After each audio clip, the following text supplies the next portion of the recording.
Yeah, well, thank you very much. I'm well aware that Yanai Postolnik was supposed to be sitting here, and Yanai has a substantial track record, obviously, both as a Buddhist teacher and as a Buddhist activist. So I'm not going to try and fill those very large shoes. But what I do hope to do is just share with you some personal reflections on something that, frankly, I don't often make much time for, which is, in what way is being an activist with Extinction Rebellion in particular, and a new initiative that I've just got involved with called Insulate Britain, in what way does that really give any adequate expression to my long-standing commitment to be a Buddhist? Sometimes I'm not very sure I do have much of an understanding of that when it really boils down to it. So this is a great opportunity for me just to try and reflect with you a little bit more consciously about those issues, those questions. And I don't know that there's necessarily any hard and fast answers. I gave a version of this talk that I'm hoping to share with you this afternoon at the Bristol Buddhist Centre a year ago. And I've got the notes here, and then I never got around to reading the notes. So this is a little unusual for me. I'm just literally going to riff off the top of my head, and I hope I don't drown, but you come and rescue me from time to time if I lose my way. Maybe I'll just say a little bit about myself personally, just to give you something of a context. And then what I hope to do is open up some areas that, at least from where I'm standing, are really real questions as a practicing Buddhist. How do we engage with certain Buddhist teachings in a way that are they consistent with being an activist, or are they just two completely separate realms? Anyway, to come back to just me as on my sort of personal journey a bit. Yes, we've known each other since I was 19 and he was 14, so it's a long time. One of my longest standing friends and connections. I bumped into the Friends of the Western Buddhist Order, as it was then, in 1980, and I was in my mid-20s, and I was looking for something different, something other, and bumped into a group of young people. We were all about that age, in our mid-20s at that time, pretty much, not literally everybody, but most of us were that age, and we were trying to build a community that was going to change the world. And this really appealed to my idealism, and they're a bunch of really good people. This was in the East End of London, around what is now known as the London Buddhist Centre. And I just threw myself into it. It was very easy to do in those days. Didn't have any, sort of outstanding connections to tie me down in any kind of way. And so I became, as it were, a full-timer. And yes, it did involve me ending up in retreat centres for a number of years, helping with the ordination of men into the Buddhist order. And I suppose the background to that project was something that Sangharakshita, who is the founder, an inspirational source of Triratna, Friends of the Western Buddhist Order, was this notion that you change the world through creating, what he called a nucleus of a new society, which was the order itself, and that around the nucleus of that group of people would grow a new society. And that new society was characterized by what we called the 3 C's, which was communities, co-ops, and centres. So the London Buddhist Centre was an example of an obvious public place that we could communicate the principles of Buddhism and the Dharma in a way that appealed to normal, ordinary folk on the street, and teach meditation in particular. That was very popular at that time as a way of drawing people in. Yoga was another one, as indeed is still the case. And around the communities was the idea that if we lived together, we would build up connections, deep connections of friendship, and that in itself would be a transformational path for those people who were able to go down that particular track. And then finally, if we worked together, in what we called right livelihood cooperatives, that there would be an opportunity to engage in what the Buddha had put forward was something called right livelihood. And this was the sort of the bare bones of the project, of how we were going to transform Britain, the world, indeed. And at 25, I really believed that this was eminently possible, and I suppose in principle it still is. I don't want to in any way appear to be knocking it. However, and there have been wonderful, I suppose, amplifications of the projects. So we're sitting in one right now. Buddhafield wasn't even dreamt of at that time. In fact, I can remember sitting in a room in a retreat centre talking about, the ideas which led to the Buddhafield coming into existence, around the cafe, actually taking it around various festivals in Britain as a way of acting as a kind of an economic vehicle from which we could then have a meditation teaching on site to a very different kind of audience to those people who usually showed up at our public centres. So this was a project which people really threw themselves into. A great deal of activism, you could claim, involved in that. One which demanded, if you were willing to go that way, it wasn't like it was the only option. It wasn't like you had to do that. But the opportunity was to throw yourself in on a full-time basis, and to give yourself to creating this new world, this new society. And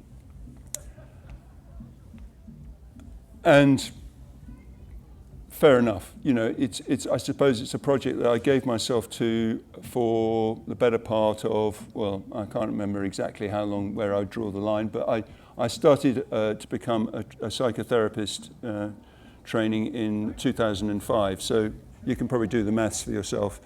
So between that period in time, I was very fully involved in that kind of world and trying to move that particular kind of project along. There were quite a number of personal reasons as to why I stepped back out of that on a full-time basis and took up being, I suppose, working in a very different way. But then I retired. I'm in my late 60s now, so 3 years ago I found myself moving to Frome. And as a sort of kind of a little interlude from unpacking the boxes, I decided to come to the Green Earth Awakening. And I bumped into a bunch of really rather weird looking people called Extinction Rebellion in the corner of one of the fields there. And I was looking for something, to do in my retirement. Certainly haven't been in retirement, I can assure you, since then. But I had one of those kind of cathartic, well, not exactly cathartic, but one of those kind of moments where I bumped into something that really shocked me very deeply. I mean, I've been concerned somewhat naturally, as most people have, most of my life, with, I suppose, concern around ecological issues, particularly when one hears about, animals struggling to survive in various parts of the world. And I had thought, I really ought to put my time and energy into that. But coming back to the earlier project that I've just been talking about, I suppose the conviction which led me into being so fully involved in the FWBO's way of looking at the world at the time, was you creating this new world, this new society, was the conviction that you couldn't change the world through politics. You couldn't really change the world through any other kind of means other than changing people's hearts and minds. And fundamentally, that's what I took to be, as it were, the project that I signed up to be when I was an order member, that I was engaging in a process, a very slow process it seems, of persuading people that, that there's a sort of kind of internal world that needs to be addressed in your heart and in your mind around, the values and of what you feel are important and how you want to live from the basis of those values. And of course, I feel that that's actually fundamental to the Buddha's teaching. I'm still very wedded to that as an approach. And there are all sorts of things when we look out into the world that seem wrong or unjust or just in some way or other just literally almost mad. I mean, the Buddha did say that, looking around him, it was a bit like all Prathajanas, worldlings, were literally mad. And they were running around with like a man with a turban on fire. It's just sort of kind of, there's a sort of craziness about our world. And so the project was to try and change that, but I suppose with the conviction that actually fundamentally only really radical, deep-seated change will come about in this world through people addressing what's going on in their own personal hearts and minds.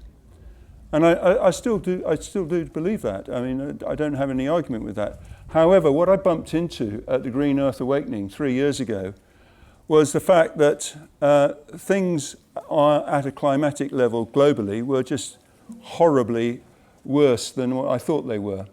And the predictions were not bright and cheerful.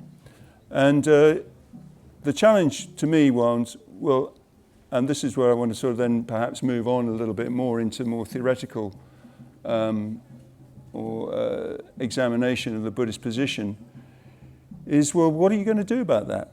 As a Buddhist, are you just going to carry on down the track that you're on? Or are you going to do something different? Which, the invitation then was to go up to London and declare a rebellion. And if it's not already obvious, I'm a sort of come from a white middle class background. My father was a judge. I went to a boarding school. I come from a very privileged world. And, declaring a rebellion, frankly, is a bit laughable. I'm sort of just not brought up in that kind of way, So finding myself in Parliament Square declaring a rebellion and sitting down in the road and refusing to move when the police asked me to do so was actually very, very difficult and, sort of an unusual place for me to be. And the journey over the last 3 years has been incremental.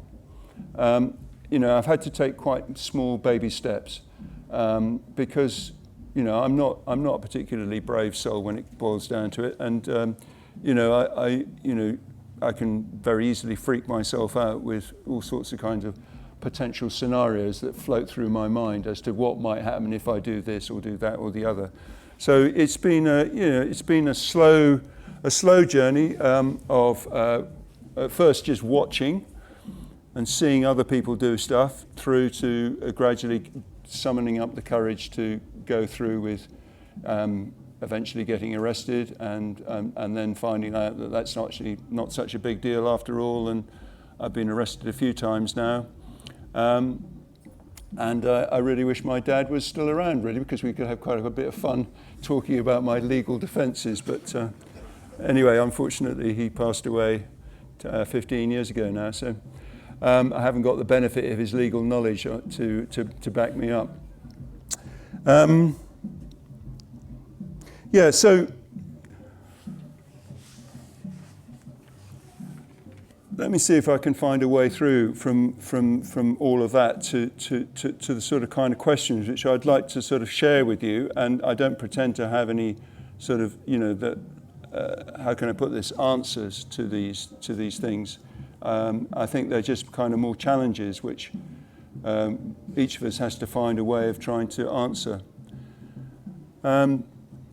I understand the Buddha on one occasion was approached by a disciple saying, there's an awful lot of lists.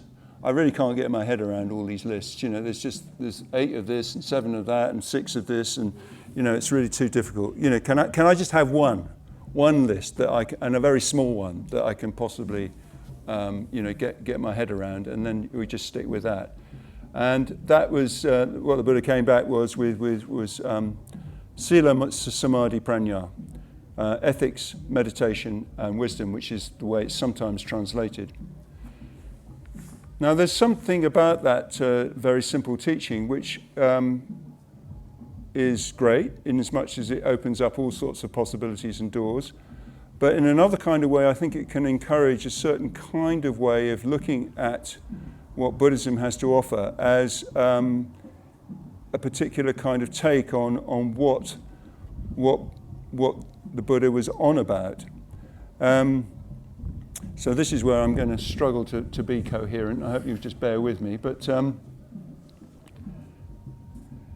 Lokabandhu mentioned that I had been involved with retreats centres for quite a substantial period of my time and my involvement.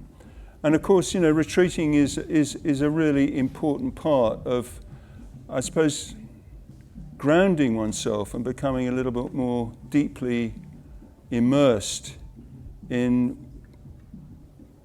what's really going on, in the depths of one's heart, and what sort of direction one is really taking in one's life. What sort of decisions and choices do we really want to make, and sort of having a sense of where those consequences go. But I think it's quite easy to end up rationalizing that really crucial, important process of withdrawing into that kind of a world as being what Buddhism is essentially offering as the way to go. In other words, there is a sort of story or a narrative out there in some Buddhist circles around, well, what we really need to do is, in effect, break through to a radically different realm of consciousness. And it's only on the basis of that we can ever hope to help other people, or to ever come back to from that journey to offer something of value to the world. And so then you can see a sort of path opening up, which is one that I started myself back in the mid-80s. A couple of years after I was ordained, I moved to a retreat centre called Vajraloka with the intention of spending time there trying to break through to something which is called stream entry. It's a sort of kind of radical kind of transformation of consciousness. That particular initiative didn't last too well for other reasons, but anyways, only 6 months I managed in that context.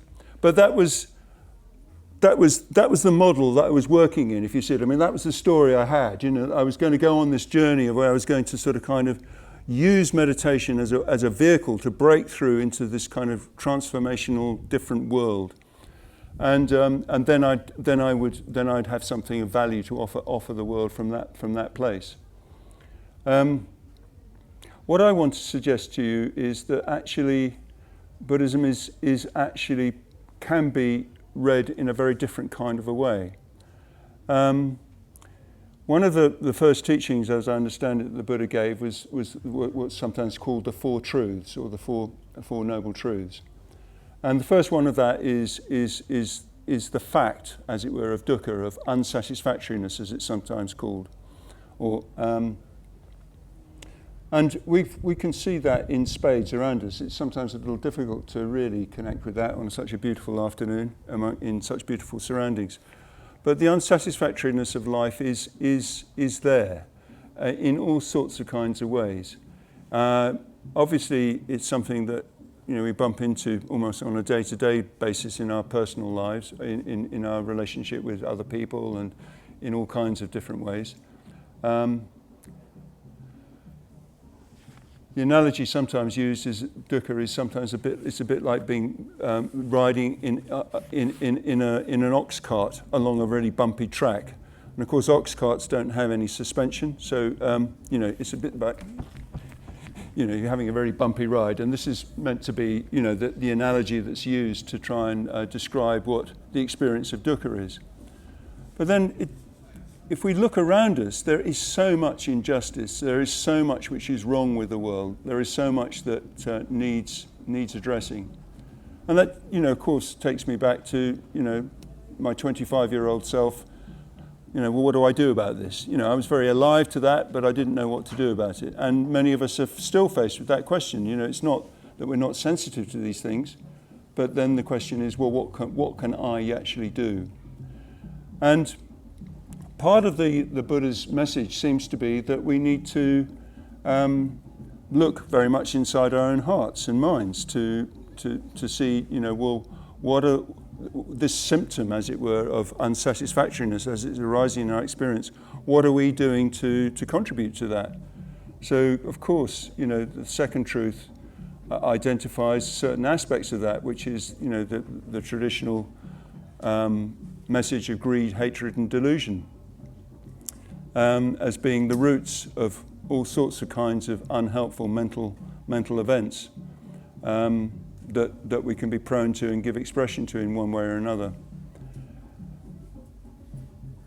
Part of my psychotherapeutic training was doing a lot of mindfulness, secular mindfulness work, and one of the things that we try and encourage people to do in relation to those kind of unfortunate, as it were, sometimes what we label as negative mental events, is not to try and eradicate them, but just to sit with them and not feed them. So you could say that is one way of relating to the second truth, which is that sometimes these kinds of things arise quite naturally as a consequence of what's going on in our lives. So if we're faced by the dramatic facts of climate and ecological emergency, for example, all the science that we can bump into if we choose to go and look at it, the fact that, or extreme weather events which are unfolding in Europe right now, these are obviously, that's dukkha. That is something that is very uncomfortable and something which none of us want to be happening at all.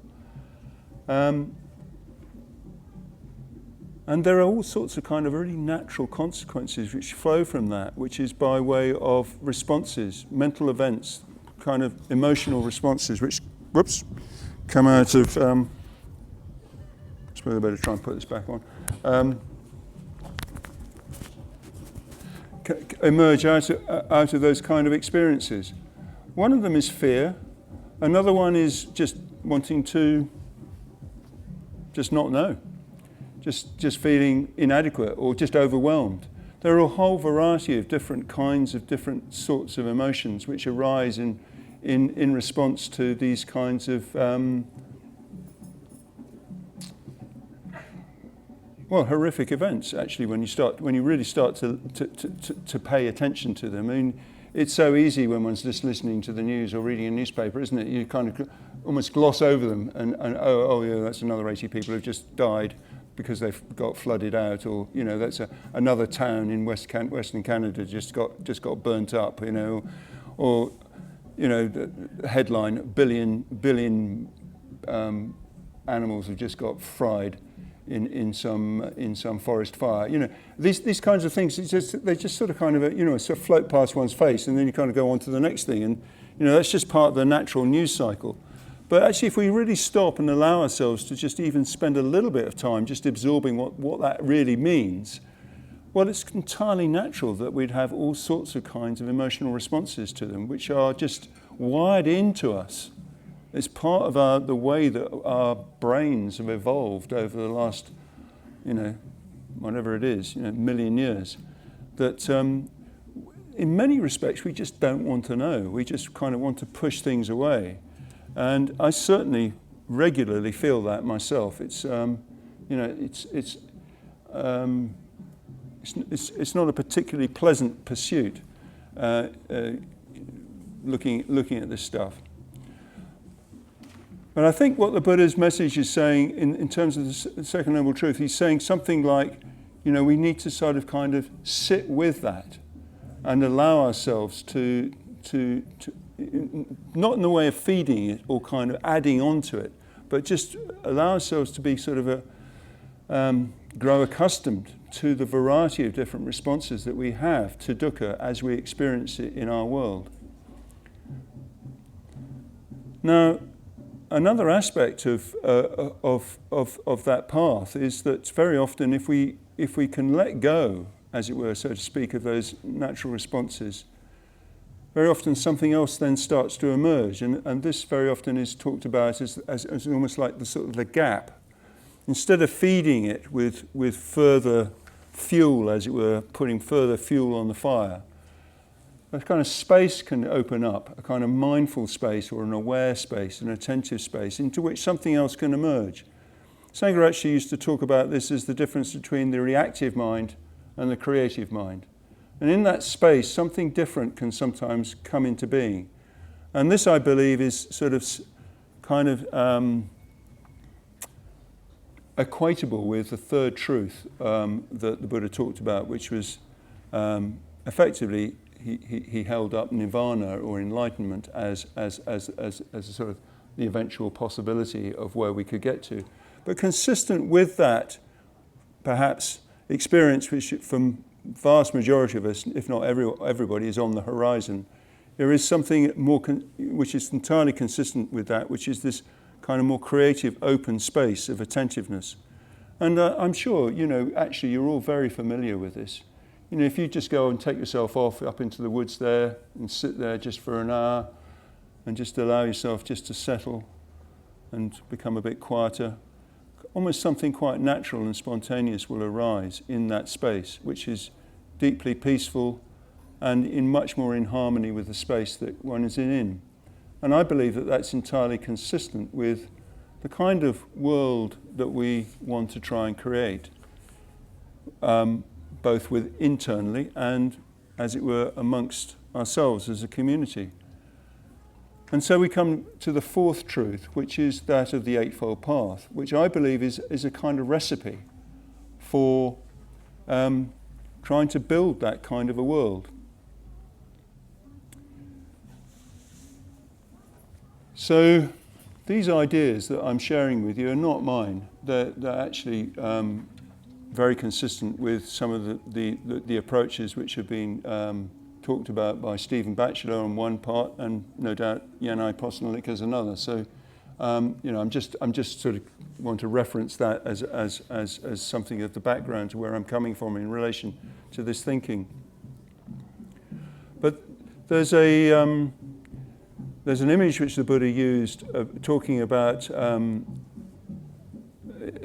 what it was like to engage in the spiritual life, and he said it was a little bit like a man getting lost in the forest and then stumbling across an ancient path and going down this old path, and he discovers a deserted city which had once obviously been a great metropolis, a thriving one, and he then finds his way back to the local king, of which he's obviously a subject of, and he tries to persuade the king to go back and restore this city.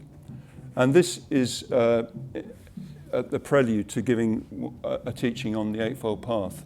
And so it's a sort of an analogy of what it might mean to tread the Eightfold Path, which is one of trying to create a world which is a world one in which we would all love to live in and thrive in, and one which actually speaks to all the inadequacies that we can so easily bump into out there. So I'm not about to take us through the Eightfold Path, don't you worry. But, so that's one take on it. So I suppose it's kind of it's much more of a sort of kind of outward going kind of perspective on those teachings, which is one of trying to say, well, are we going to try and create a world here, in this world, right now, which is going to be different to the one that we find?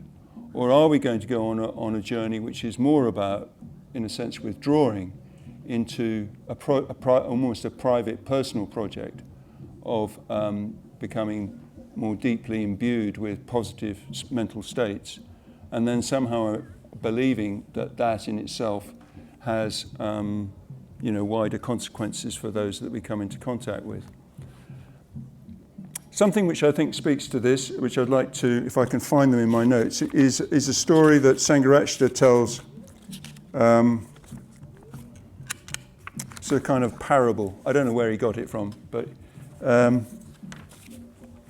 if I can find it, otherwise I'll just have to tell it. Here we go. So he tells this parable in the context of a series of lectures on a Mahayana sutra called the White Lotus Sutra. So it's just a little story. During a great famine, 2 men, one old and one young, each possess a huge grain of store of grain, enough to feed everybody suffering from this famine, yeah? And the old man on the outside of his granary puts up a notice which says, "Whoever comes will be given food." But underneath this big headline is attached a whole set of little rules and conditions as to exactly how you might get hold of your bowl of grain. Yeah? And when asked about these rules, he replies, "Well, this is how it was in my grandfather's time, and whenever there was a famine, that was good enough for him, so it's good enough for me. Who am I to change things? If people want food, they'll observe any number of rules in order to get it. And if they don't observe the rules, it means they can't really be quite hungry enough." So by contrast, the young man is so concerned to feed people, to everyone, that he carries food out of his own granary and distributes it around the town. And this even to the dirtiest hovels in the city.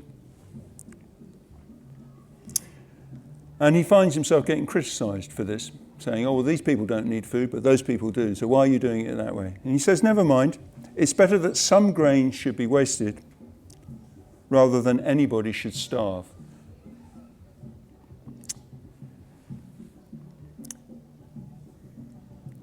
So then he bumps into the old man, and they have a conversation about their different approaches to this. And the old man's obviously a bit critical of the young man. He says, "Well, you're going to run out of food, if you don't watch out, so, you'll be wasting your time," and so forth. And so the young man says, "Well, they're too weak to walk." And the old man says, "Well, that's too bad. They should have come to you earlier when they were stronger. If they didn't think ahead, that's their responsibility. Why should you bother? If they die, it's not your fault." And then he pins up another notice under the existing notice which says, "Rules for reading the rules." So this is a parable which Sangharakshita tells to try and contrast the difference between two rather radically different approaches to the Buddhist way of going about doing things. Now, I'm not going to say very much more about the old man. I'll leave you to draw your own conclusions about that. But the young man is motivated by empathy, by a compassionate desire to, out of the generosity and kindness of his heart, to try and respond to suffering in the world.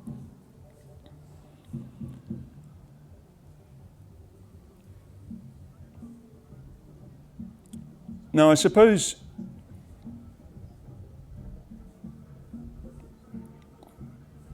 if I go back to my 25-year-old self, I was trying to do the same. And I was trying to do it in a wise way. If we go back to the Sila, Samadhi, Prajna, the ethics, wisdom, and meditation, it seemed like the wise course of action was to build communities. And on the basis of that, a project that might take generations, if not hundreds of years, to really transform society. But when you bump into scientific facts which suggest that we have only got a very, very small window of opportunity to actually make any substantial difference to what we're being told is coming down the road towards us. And what we're being told is coming down the road towards us, it literally threatens the existence of humanity. We're talking about genocide on just an unbelievable level. We're talking about millions or billions of people dying through the consequences of not taking sufficient action early enough. And we're being told that we only have a few years left. A few years left. I'm not talking about 10 or 15 or 20 or 30 years, which is what I was being told 3 years ago at the Green Earth Awakening. We're now seeing things happening which were supposed to be happening in 50 years' time, happening now. When one's being confronted by that kind of fact, and I do believe it's a fact, I suppose, there are people who will quibble with that. What do we do with that as a Buddhist? Here is something which is deeply, deeply uncomfortable, something which is deeply frightening, something which, frankly, I would love to run away from. And I mean, I'm not an Elon Musk. I don't have quite the capacity to, shoot myself off into some weird place in space. But, I do have enough resources to go and buy myself a nice little place in the countryside and pretend that somehow or other that I can be safe and sound there. But from a Buddhist perspective, just my Buddhist perspective, I can't allow myself to respond to that with anything other than it's a call to action. And that's why I'm doing what I'm doing. It seems to me that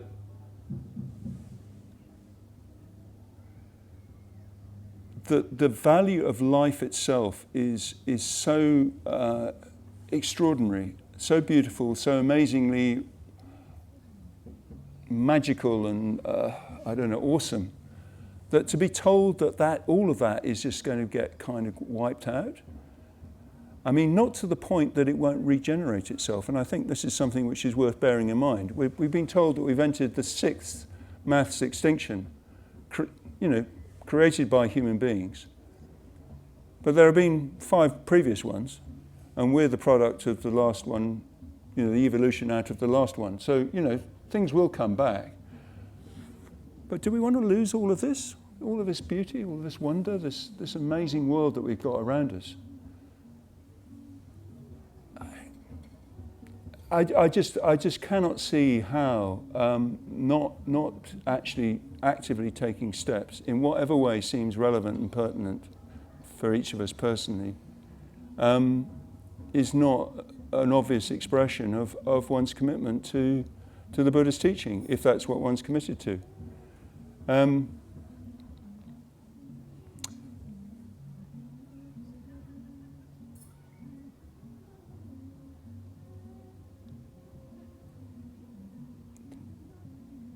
The Bodhisattva Ideal was something that emerged out of a sort of what you could call a sort of reformation of Buddhist thinking about 500 years, arguably a little bit earlier than that, after the Buddha died. It was an attempt to try and find another way, a fresh language of expressing, what the heart of the Buddhist message was.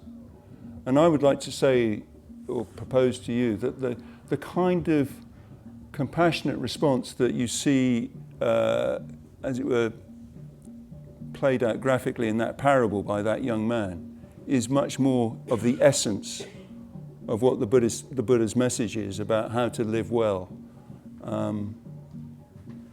than any other response. And that the appropriate way to engage is to use the Buddha's teaching as a way of resourcing oneself to be able to go out into the world. So if we practice something like the metta bhavana, or the development of loving kindness, yes, of course, we need the space and the time and the resources to be able to really be able to embody that in our meditation practice. But if it just stays, as it were, a practice that involves sitting on a cushion, even on a regular basis, once a day for 40 or 50 minutes or however long it is we meditate, it's not really being lived out.